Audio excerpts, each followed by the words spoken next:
তো hello viewers, সবাইকে brothers ডাক ফার্ম এর পক্ষ থেকে একটা নতুন ভিডিওতে স্বাগতম। তো ভাই আজকে কথা বলবো যে একজন খামারি কেন ডিমের হাঁস করে। মানে 4 মাস একজন খামারি যখন একটা হাঁস লালন পালন করে 0 দিনের বাচ্চা থেকে 4 মাস পর্যন্ত অপেক্ষা করার পরে কিন্তু একটা ডিম সে উৎপাদন করে। তো ডিমের হাঁস করার জন্য কিন্তু একটা ধৈর্যের প্রয়োজন আছে, যা কেন মানুষ হলো ডিমের হাঁস করে, অন্যান্য জিনিস থেকে ডিমের হাঁস করে কেন। তো আমি যখন প্রথম অবস্থাতে হাঁস খামার শুরু করি, যখন আমার হাঁস বড় হয়, দেখতে শুনতে ভালো হয়, তখন কিন্তু আমাকে অনেক মানুষ বলছিল যে সেল করে দিতে, মানে হাঁস সেল করে দিতে। তখন ভালো একটা দাম কিন্তু আমি পাচ্ছিলাম, মানে আমার যদি 3 মাস বয়স থেকে কিন্তু হাঁস পরিপূর্ণতা অর্জন করেছিল। তখন হলো আমার খরচ হয়েছিল 350 টাকার মতো। তো আমি অ্যাভারেজে আপনার 450-500 টাকা আমার হলো দাম দিতেছিল, কিন্তু আমি হলো হাঁস সেল দিইনি। তারপরেও হলো আমি খাওয়াইছি। তা 2 মাসে আমার খাওয়ানো লাগছে প্রায় 80,000 টাকা মতো হলো খরচ হয়েছে। তো 80,000 টাকা খরচ করেছি। তো আমার কিন্তু তখনও অনেক কথা বলছিল যে হাঁস থেকে ডিম পাড়বে কি পাড়বে না, ইত্যাদি ইত্যাদি। গ্রামের মানুষজন তো বোঝেনি যে কীভাবে কথাবার্তা বলে। তো আমি তখন তাদেরকে বলছিলাম যে যা আছে কপালে তাই হবে। তো সেখান থেকে আমি হলো 80,000 টাকা খরচ করার পর থেকে তো নিজেও একটু ইসের মধ্যে ছিলাম যে আসলে কী হলো আমার, যে আসলে এত টাকা খরচ করলাম, 80,000 টাকা খরচ করলাম, তো ডিম পাবো কি পাবো না। নিজের ভিতর কিন্তু একটা সঞ্চয়বোধ কাজ করতো যে আসলেই কি আমি হাঁস থেকে কাঙ্ক্ষিত ফলাফল পাবো কি পাবো না।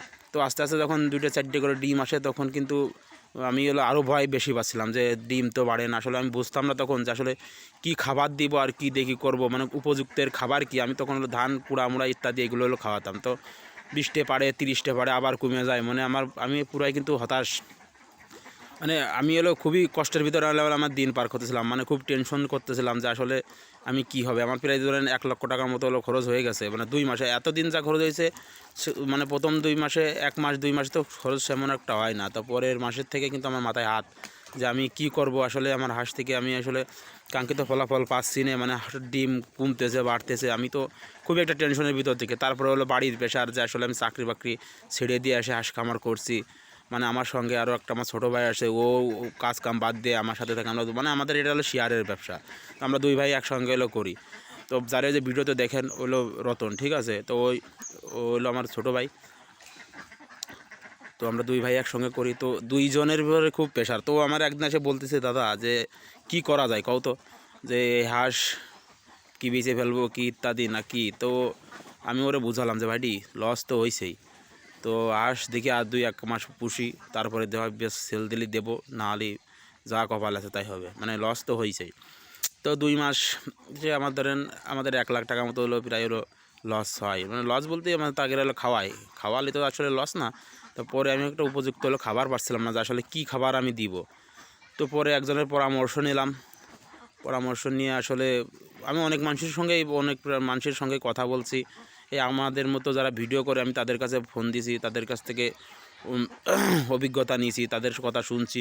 তো আমি কিন্তু সেরকম কাঙ্ক্ষিত ফলাফল পাইনি। তারপর আমি নিজের অভিজ্ঞতায় আমি হলো একজনের সঙ্গে যোগাযোগ করি। তা সে আমাকে একটা ভালো পরামর্শ দেয় যে তুমি এলাই করো, তোমাদের ওখানে দেখো হচ্ছে খাবারের কোন খাবারের ডিলার আছে। তা আমি তার সঙ্গে পরে যোগাযোগ করে বলি যে ভাই আমাদের এখানে তো নারিশের কোম্পানি আছে। তা বললো যে তাহলে ঠিক আছে, তুমি নারিশের ওখানে যাই আমার ফোন ধরাই দাও। তো আমি তখন হলো তার ফোন ধরাই দিছি।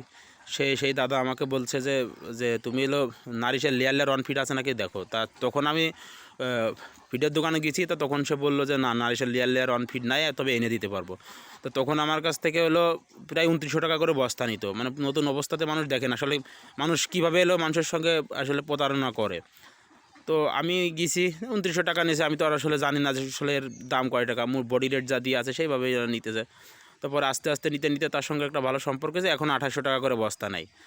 তো সে আমাকে বললো যে লেয়ার অনফিটটা তুমি খাও। তো আমি বললাম যে এর দাম কত। তো 2900 টাকা যখন হলো বস্তা নেয়, তখন তো আমার খরচ আরও বেশি বেড়ে গেল। তখন তো আমি আরও টেনশনে পড়ে গেলাম যে আসলে এই 2900 টাকা বস্তা খাওয়াই কি আমি হাঁস থেকে, তো আমি তো আরও লসের ভিতর। তো বললো যে তুমি 5 বস্তা খাওয়া, বেশি না 15,000 টাকা তুমি খরচ করো। মানে তার প্রতি বিশ্বাস রেখে আর কিছু মেডিসিনের কথা বললো।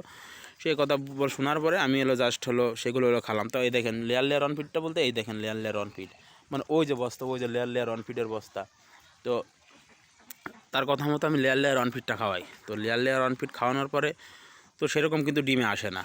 1 দিন যায়, 2 দিন যায়, 5 দিন যায়, মানে 10 দিন প্রায় আমার হলো সে আমাকে 5 বস্তা খাওয়াইতে বলছে, আমি 7 বস্তা খাওয়াই ফেলেছি, কিন্তু আমি তাও কাঙ্ক্ষিত ফলাফল পাচ্ছি না। তার মানে আমার হাঁসের প্রচুর পরিমাণে সমস্যা ছিল এবং ঘাটতি ছিল শরীরে। তো এরকম ঘাটতি অবস্থায় আসলে আমি কী করণীয়, আমি কী করবো, আমি আসলে দিশা খুঁজে পাচ্ছিলাম না। তো যারা হাঁসের ডিমের হাঁস করে তাদের যে ভাই কী একটা টেনশন, যদি হাঁস থেকে ডিম যদি না পায়, সে মানে বিশাল একটা ব্যাপার স্যাপার। কিন্তু কারণ এদের আমার যে 232টা হাঁস, তাও আমার মাসে খরচ আছে ধরেন হলো 50,000 টাকা, মানে ওদের খাবারের পিছনে। আর যদি এই হাঁস থেকে যদি ডিম না থাকতো, তার মানে 50,000 টাকা একটা কিন্তু বিশাল ব্যয় হলো। আর যাদের 500 আছে, 1000 আছে, তাদের আসলে কাউন্ট করে তাহলে হিসেব করে দেখেন যে তাদের প্রত্যেক মাসে কয় টাকা হলো, মানে কী পরিমাণ খরচ হয়। শুধু যে ডিম থেকে যে আমরা উৎপাদন করি, কিন্তু খরচও আছে। কারণ যদি না বুঝে যদি হাঁস খামার করা যায়, তাহলে কিন্তু প্রচুর পরিমাণে বড় একটা বাঁশ নিয়ে এলে রেডি থাকতে হয়।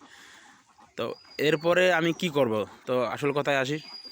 এরপরে আমি 7 বস্তা খাওয়াইছি। 7 বস্তা খাওয়ানোর পরে 2-3টে করে ডিম আসতেছে, সেম আগের মতোই ডিম আসতেছে 2-3টে আসতেছে।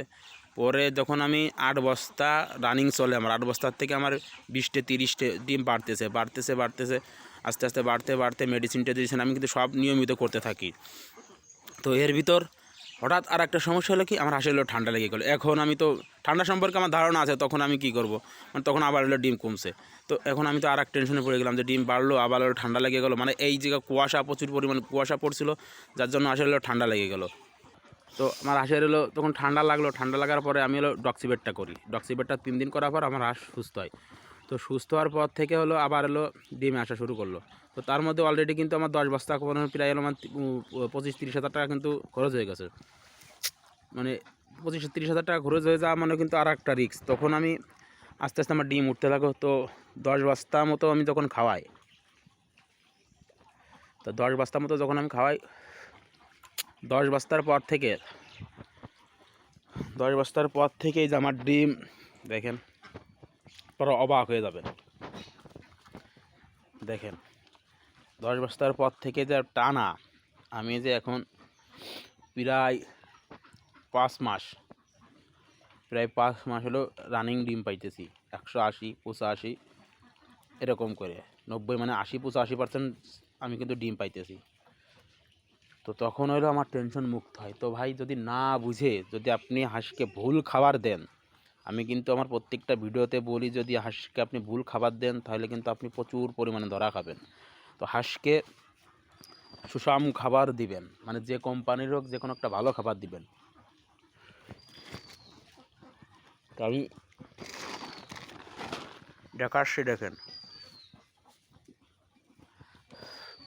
এই দেখেন লেয়ার 1 ফিড নারিশের আমি খাওয়াই এটা। আর আপনারা যে কোনো কোম্পানিরটা খাওয়াবেন, খাওয়ানোর ফলে দেখেন ওই সব ধান কুড়া টুড়াই ভাই আমি বিশ্বাসী না। মানে আমি নিজে বাস্তব প্রমাণ, কে কী বললো আপনারে, ধান কুড়া কারা খাওয়ায়, মানে যারা হাঁস ছেড়ে দিয়ে পালন করে তারা। আর আবদ্ধভাবে হাঁস পালন করলে অবশ্যই আপনাকে ভালো মানের একটা উচ্চ মানের একটা প্রোটিন সমৃদ্ধ খাবার দিতে হবে, নাহলে আপনি হাঁস থেকে কাঙ্ক্ষিত ফলাফল কিন্তু কখনো পাবেন না।